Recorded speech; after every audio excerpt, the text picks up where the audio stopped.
आज रक्षाबंधन का त्यौहार पूरे हर्षोल्लास के साथ पूरे भारत में मनाया जा रहा है। इस पे मैं 2-3 महिलाओं से रक्षाबंधन कैसे शुरू हुई इस पे सवाल करने पे वो लोग अलग अलग तरह के जवाब दे रहे थे। इसलिए हमने सोचा कि आज हम रक्षाबंधन के विशेष अवसर पे इस पे रिसर्च कर आपके लिए कुछ ऐसी जानकारियाँ दे सके। तो चलिए शुरू करते हैं।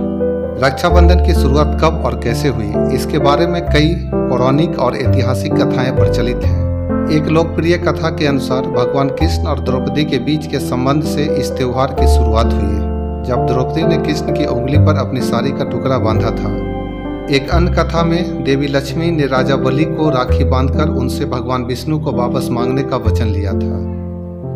पौराणिक कथाओं के अनुसार कृष्ण और द्रौपदी महाभारत काल में जब कृष्ण युद्ध में घायल हो गए थे तो द्रौपदी ने अपनी साड़ी का टुकड़ा फाड़कर उनकी उंगली को बांधा था, जिससे उनका खून बहना बंद हो गया।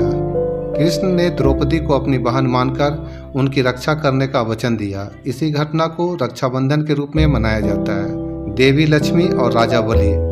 भगवान विष्णु के 52 अवतार में राजा बलि से 3 पग में उनका सब कुछ दान में मांग लिया था।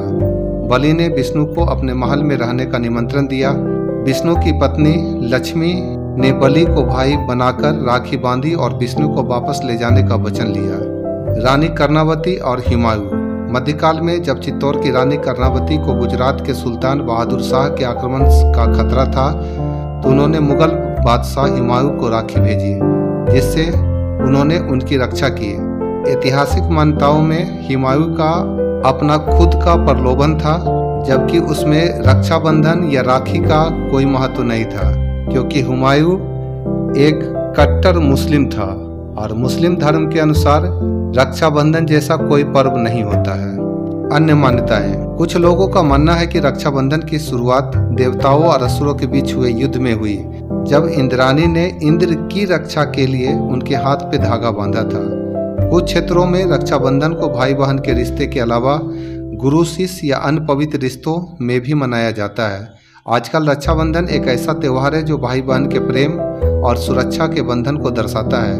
बहनें अपने भाइयों की कलाई पे राखी बांधती है और भाई उनकी रक्षा करने का वचन देता है।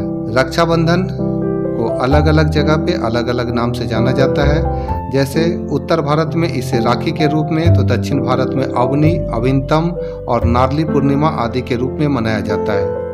बने रहिए सारांश न्यूज पे ऐसे ही महत्वपूर्ण जानकारी के लिए।